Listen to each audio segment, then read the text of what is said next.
Hey guys, it is Christina here. I hope you're having the most amazing day ever. If you are new to the channel, my name's Christina. I'm a naturopath and herbalist life coach and GAPS practitioner, as well as a carnivore, and I am currently on day 3 of my sardine fast. So, welcome. PS, like and subscribe, share the content, all of the things. You guys know what to do. I'm going to share about my sardine fast. So it is currently 72 plus 8 minutes, right? So I've done 72 hours on the sardine fast. Now, the rules are with the sardine fast is that it doesn't start until you eat your first can of sardines. So I will also add that my kids are cooking for me so that I can eat directly after this video. So you may see people opening doors, getting in and out of the car, all of the things. That is my life as a mum of 7 children who is traveling Australia in our little high-ace van and tents. So busy life as it is. Okay, so time of recording, it's currently 8:45. It's 8:45 on the 13th of April. So my fast was due to end at 8:30, and the rules of the sardine fast is it doesn't start until you eat your first can of sardines. I wish I'd figured that bit out. Wish I'd figured that bit out before I started, because then I would have eaten that first can of sardines a little bit earlier in the day. But it's all good. It's all good. Now, the other rule is you've got to end with a can of sardines. So I have my can of sardines here to end with, and I will eat those before I then go and eat a steak, which I have been looking forward to for 3 days. Been looking forward to it for 3 days. All right, so first I want to give some warnings. If you have diabetes and you're on insulin, please don't do this without medical supervision. I really probably wouldn't recommend somebody who's on insulin to start with the sardine fast. I would actually go more down that pathway of going into carnivore with supervision. Don't do it without supervision, because you're going to need to adjust your insulin and not, in order for you to not have hypos and all of that type of thing. So you're going to need to be very, very careful in actually just slowly weaning down your insulin and those types of things. And that's usually what I would work on first with a type 2 diabetic patient that's on insulin. That's what I would do with them first before I even went down this pathway of actually tweaking and changing and modifying and doing any of the things that I'm currently doing in my personal journey. Now, I also recommend that for my patients, I generally try and get them to get a blood glucose monitor and a ketone monitor so that we can be monitoring and testing those as we go through to see what's actually happening and so on and so forth. So track your numbers, basically. The more you can track during these types of experimentations, the better you can see how's my body adjusting, what's actually happening, all of the things. Okay, so that's my warnings. Always go into these types of things with some medical supervision, whether it be somebody like myself or your local doctor or whatever works for you in regards to that medical supervision. But get some of that medical supervision. Get bloods done if you need to, and then get them done again at the end. Whatever your doctor and physician, etc., is happy to actually do. Okay, so I will also add that for me, I see this journey, whether it be you go into keto or whether it be you go to ketovore or whether you go carnivore or whether you go Lion's diet, I see it as a phase type of thing, that there's different things that happen at different phases of the journey. So for most people, I usually will say to them, we might do some minor tweaking here and there in those first 12 weeks, but we really want to allow 12 weeks before we start to do anything that's more significant and more challenging for your body to try and get some of the results that we actually want to get. So that's what I'm usually going to say to people is do 12 weeks first. Just eat meat, salt, water, all of the things, all of your dairy and all of that type of stuff. Do those things for the first 12 weeks. And you might find along the way that you drop dairy, or you have to drop some types of dairy in order to get the results that you actually want to get, and so on. So do that first. Now, I'm nearly 9 months in. I'll be 9 months in a couple of days of this journey of being on carnivore. And so, P.S., that's my cat. We have dogs and cats living with us too. So what I say is, like, let yourself actually do the detoxification of what your life was like before you start this type of protocol. So for example, if you were eating the SAD diet, or you were eating, you know, reasonably healthy, but you had lots of plants in, etc., etc., let yourself just like get used to not having those things in before you really start to push it and try and get it to do more of this advanced type of stuff. So I would call the sardine fast a bit more of an advanced type of fast, in the sense that what I'm really trying to do with the sardine fast is actually create insulin sensitivity within my body, because I've done the big part of losing the easy weight, where I've lost 39 kilos, and I've hit the 40. I hit the 40 kilos today.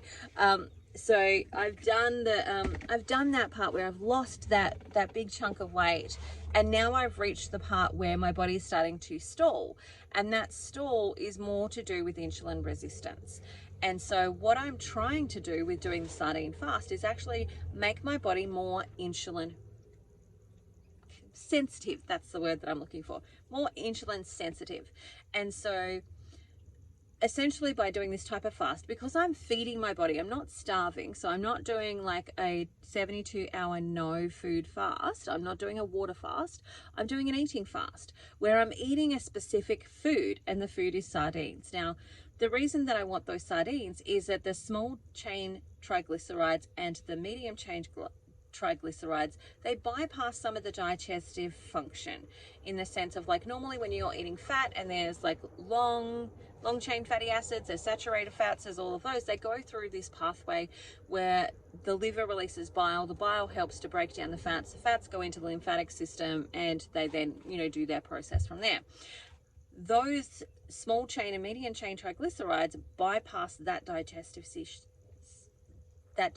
process, and instead they go through the portal vein into the mitochondria, and the mitochondria, in response to them being present and the lack of glucose being present, they release ketones, and those ketones trigger your body to reduce insulin. Sorry, interruption with children, it happens, that's what my life is like. Anyway, so essentially bypasses it, the mitochondria create ketones, those ketones trigger the body to reduce insulin. Now, here's the thing, like, normally what we say about glucose and insulin is that insulin is released in response to glucose.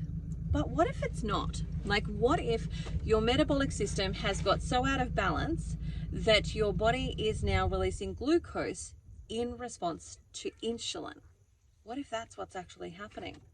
And that's the case for some of us with insulin resistance. So my fasting blood glucoses have been really hard to get down into the normal range that I want them to get into. Like, it's taken a long time to get there. It's definitely got there, but it's taken time for it to actually do that. So it's taken a long time for me to get those blood glucoses down into this range that I wanted to get them to. I needed to do the things that I did first before I did this. If I had just jumped straight into a sardine fast at the very beginning of this journey, it would have been not so great. Like, my results would have not been so great. My body would have found that really challenging, and I needed to do first what I actually did in order to be able to do this part now. Now, I could have maybe done this part a couple of months earlier, and I have had the sardine fast on my list of things to do for quite some time, but I haven't actually got there. And, you know, I've been carrying around these tins of sardines for, like, you know, several months now in order to do a sardine fast. But I can tell you, it's not been high on my priority list because I didn't like the idea of eating sardines. And it felt like, and a lot of people who have never even tried sardines have that, sardines are gross. Like, they have that already in their head without even having opened a can of sardines, ever been around somebody who's had a can of sardines, like even smelt or any of those things with sardines. So they've already had this opinion of sardines being really bad prior to actually even trying or attempting it. So I also had the, I don't want to eat sardines, and I don't love them. I can tell you, like, it's not my favorite thing to do. I would 100% eat a steak over sardines any day of the week. Like, hello, yes. But I reached the point where I knew I needed to do something about this insulin sensitivity, and I needed to help my body. So essentially, when your blood glucose has been high for a really long time, or for me, in my case, it was substantially high. So it wasn't even just a little bit high, it was like really high. It was high to the point that I ideally probably should have been in hospital and had my blood glucose brought down, and what they would have done was inject me with insulin, then inject me with glucose, then insulin, glucose, and titrating me down. That's what they would have done to get me back to a normal level, and then I would have been on long-term insulin and then short-term insulin. That's the likelihood of what would have actually happened for me had I gone down that pathway. Now, I chose to bypass that pathway and go straight to the natural route, and to be very strict on creating a change in my body as quickly as I possibly could, and that was to go carnivore. And so I did that part where I've got it down into what would be a pre-diabetic range, and depending on the doctor and who was doing the bloods, and what state I was doing those bloods in Australia, they're different levels for different states. Depending on those things would depend on whether I would have been diagnosed with diabetes had I got my bloods done officially at that point. I've not had my bloods done officially by a doctor. As a naturopath, I can order my own bloods, and I have to pay for them out of pocket. So I purposely did not want to go down the pathway of actually receiving an official diagnosis. That's not what I wanted. I didn't want to be in the system for all sorts of different reasons. Didn't want that on my permanent record, any of those types of things. I just wanted to take care of this scenario. And while I was taking that approach, I knew I had to be 100% responsible for my actions and what was actually happening. So I've been blood testing the whole time. I've got my little book here. Some of you may have seen this already in previous videos. Essentially, it's where I have recorded everything almost from the beginning, or what I could record. So there's been times when I've been out of blood glucose strips, and maybe it's been a week and I haven't been able to record. There's been times when I've been out of ketone strips and I have not recorded ketones during those times. There's been times when my scales broke, so I didn't record my weight at those times, or I was in a location where there was nowhere flat to actually put my scales, so I couldn't actually weigh at that point in time. So I've done the best that I can with the available resources that I've actually had, in being able to track as often and as frequently, and to be able to have as much data as I possibly can throughout this whole journey. So again, for someone who's had really high blood glucose, or had high blood glucose for a long period of time, your body gets used to that being your homeostasis. So it gets used to that being the set point, and it thinks that that's what the normal is. So when you start to do things like change that by removing the carbohydrates from your diet and so on, your body has to find a new homeostasis. And that can take time to happen. And so what happened for me is that first part, blood glucose dramatically came down because there was less glucose going into my bloodstream. I also had fatty liver. And so my liver has the ability to tap into those fats around the liver and actually turn them into glucose or glycogen. And so while my blood glucose came down, I got it down into what was a reasonable stage. It wasn't moving down into where I want it to be, which is the healthy blood glucose levels, where, it's not even pre-diabetic, it's not diabetic at all, from that blood glucose range point of view. And it's staying very stagnant, and it's really, really sensitive and good. It wasn't getting into that stage, and I've been wanting it to get into that stage for about 3 months now, and it hasn't gotten there. So what's happening there is that my body was in this place of homeostasis, where my pancreas was used to releasing a certain amount of insulin for the day. So it would release that amount of insulin. Now, in order for me to not have a hypo, or to go into hypoglycemia, my liver was releasing glycogen in response to the insulin. And so in order to get my blood glucose lower, I had to knock down that insulin level. I had to get that insulin down and back into a normal range. So I did that by kind of forcing it to do so. And so on this journey, especially I did again, if you're following along and you've been on this journey with me for a little while, you'll know I started with a 24-hour sardine fast. And I did that because I was like, I don't know if I can do this for a whole day. I don't know if I can do this for 3 days. I don't know if I can do it for a whole day. So I started with a whole day, and I thought I would just look at what the results were. And the results were fantastic. The results were normal blood glucose. I lost something like 1.7 kilos for that day, etc. And so on, and it was good. So then after Easter, I went, you know what? I think I want to try and see if I can do the 3-day fast. So I started the 3-day fast. And I started with this in mind, that I'm going to at least do 24 hours. And at 24 hours, I will reassess how I'm feeling at that point. And if I can go for the 3 days or the 72 hours, I will. And that was my frame of reference the whole time. At any point, I reserve the right to change my mind and decide to stop. But I really would actually like to see how I go with 72 hours. So that is exactly what I have done. And of course, I'm looking over here at my results to be able to share with you what's actually happened. Now, over these 72 hours, I have lost 2.8 kilos. So just as a quick, dirty switch, if you're in the US and you're trying to work out how much is that, just times that by 2. So that would be, you know, easily, it would be nearly 6 pounds is what that would actually be. It might even be a little bit more than 6 pounds, because it's not quite like it, the conversion is a little bit more than double. So it might be about 6 pounds I lost in 3 days. I lost 1 centimeter off of my waist as well. I've lost a little bit here and there. So chest as well, I lost about 4 centimeters off my chest. And you know, that includes back fat. So it's not just my boobs that are gone. it's the actual back fat as well. So that is the losses that I've had, and I've taken my blood glucose down into the one. This morning when I tested it, it was 4.1 and my ketones were 3.1. So I've dramatically reduced those things. Now, there's been a couple of times on this journey where my blood glucose has gotten really low. So it went down to 2.8 micromilliliters per liter, which is like would be classed as hypoglycemia and so on. Now, for me, I don't recommend you do this unsupervised, remember, but for me, I was not concerned. I have always got a can of sardines here with me, so I don't leave myself without food. There was always food with me, but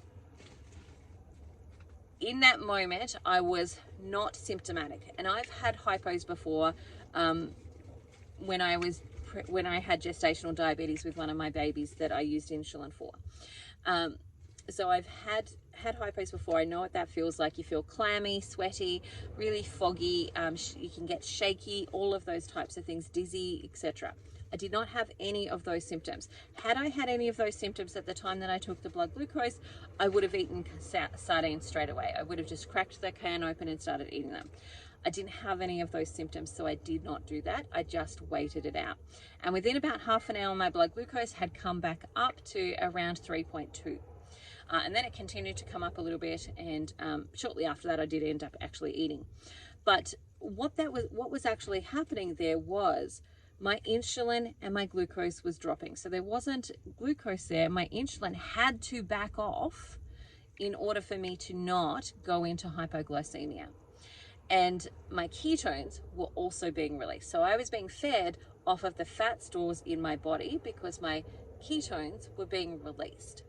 So again, I wasn't concerned because I was non-symptomatic. If I'd been symptomatic or I had any of those types of symptoms, I would have eaten immediately.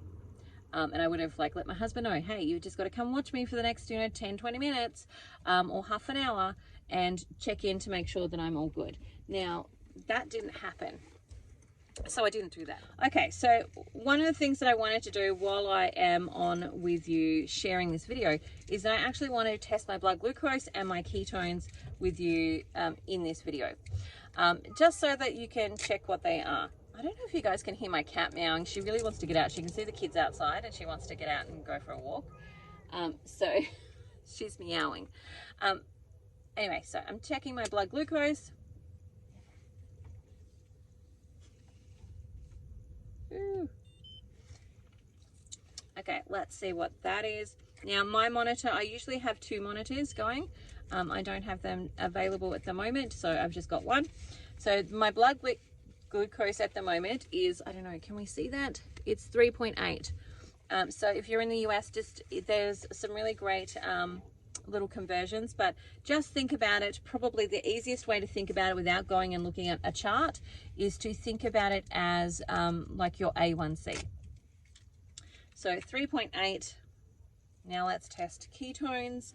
Now I have not, in this particular stage of my journey, been able to get ketones normally past 0.7. That has been as high as I've been able to get them without doing this sardine fast. Even doing like a water fast, and I've done a 24-hour water fast, I haven't been able to get those numbers up simply because I had insulin resistance. So my body kept releasing glucose in response to the amount of insulin that was in my body, and prevented it from actually getting into that space. So with that in mind, my ketones now are currently, as they are there, 4.1. Sorry, 1.4. 1.4. I wish they were 4.1. No, not really.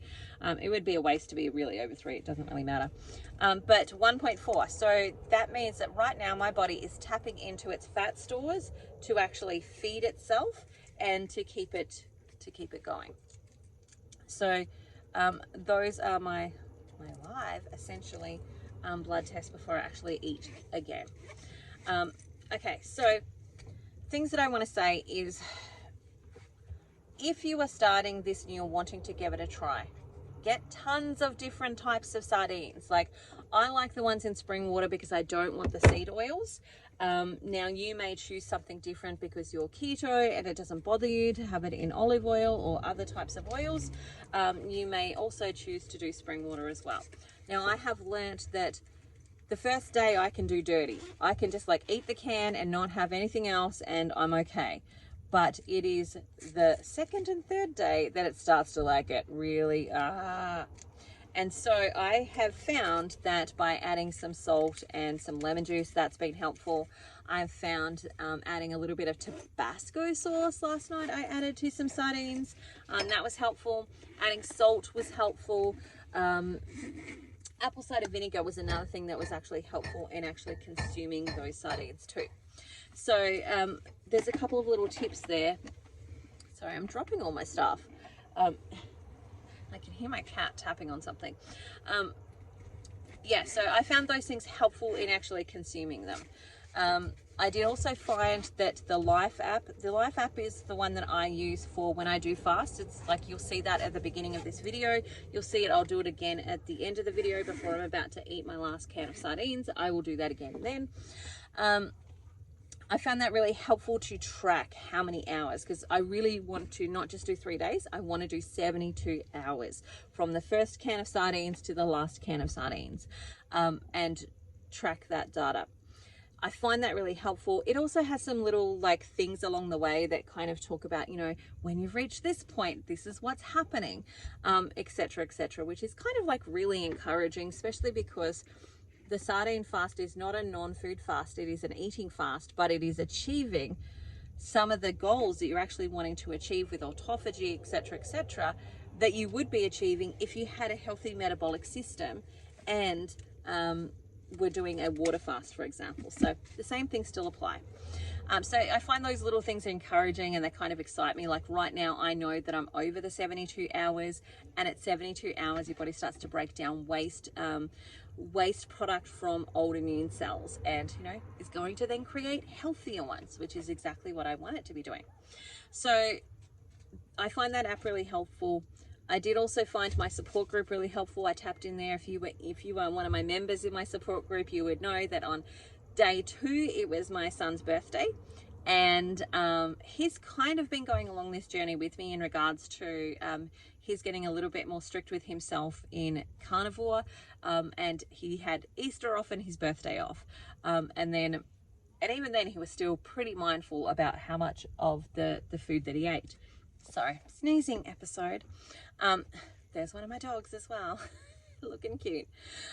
Okay, so he's been following along with me, and on his birthday, instead of like getting a lot of sugary stuff, he got steak for dinner.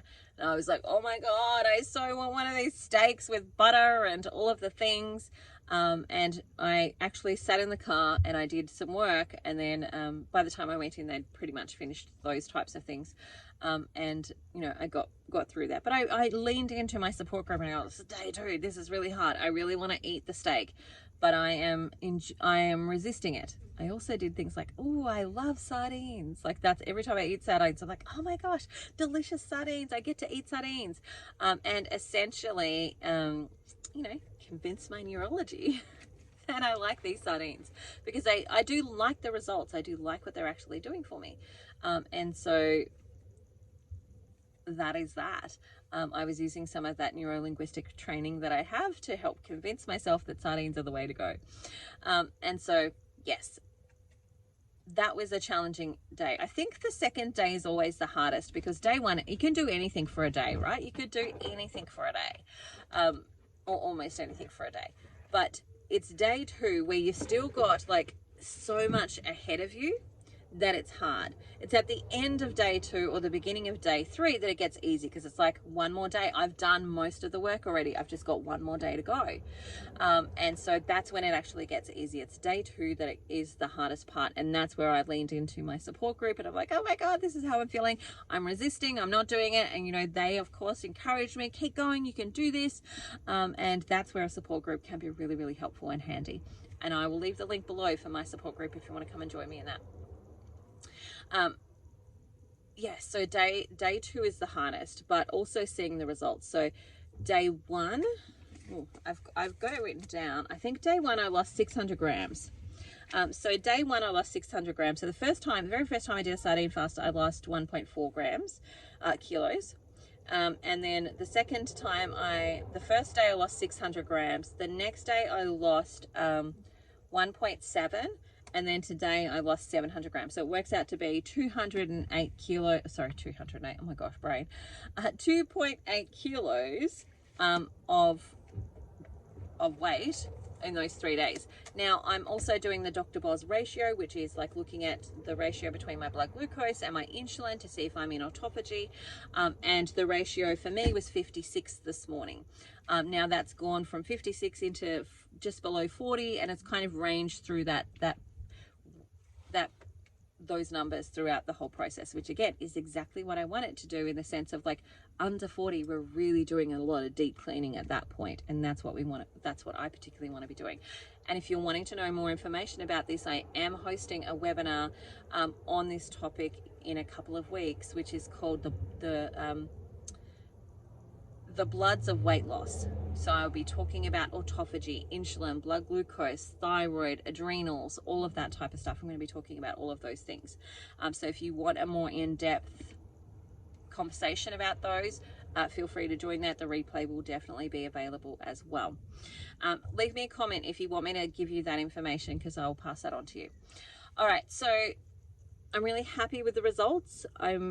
What I'm eager to find out now is, how long do these results last?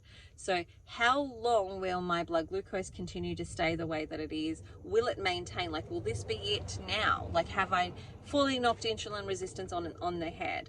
Or will I need to keep doing sardine fasts, and how often will I need to do them to be able to get to that point where I really have broken through the insulin resistance and I continue to tap into my fat stores? I'm curious about what's going to happen with my ketones. Like, when I go back to eating steak and so on, I'm not going back to eating carbohydrates, but there are some carbohydrates in eggs and things like that, but like, I'm not choosing like foods that are high in carbohydrate, right?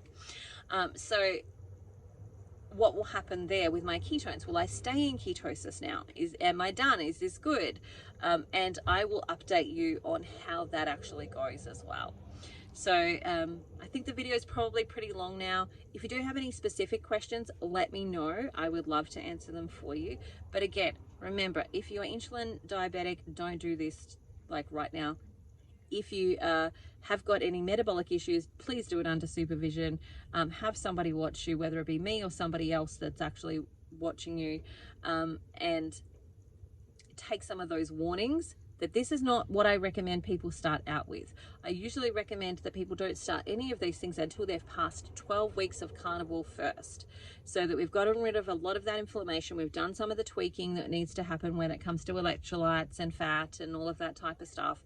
And then we can start doing some more of that deep-seated tweaking that needs to take place in order to fix and correct some of the things that are in your body. So, for example, I don't want you to jump straight into the sardine fast and then into carnivore, because if you've got hormonal issues, you first really need to feed those hormones. And I usually say to people in the first 12 weeks, we need you to eat a lot of fat so that the nutrients are there for the hormones to actually build and repair. Then we can start playing around with higher protein days, lower protein days. We can play around with OMAD. We can play around with some other things and get that tweaking a little bit better for you at this point in time. But we first need to get that first 12 weeks under control and allow your body to really release. And unfortunately, one of the things that I've seen for people is that they might give up in those first 12 weeks because they haven't quite seen the results that they want, but they've done so much damage to their body, or so much damage has been done to their body, that it takes the body time to readjust and to get itself balanced again. All right, I can see my kids are finished cooking. I'm ready to go eat a steak. I'm going to say goodbye to you now. Have the most amazing day ever. I look forward to chatting with you again soon. Remember, like and subscribe. Bye for now. See you later. The last can of sardines. Here we go. Sardines. Yummy! She wants to eat my sardines. She would like to share. Yeah, she would like to share. She's in competition.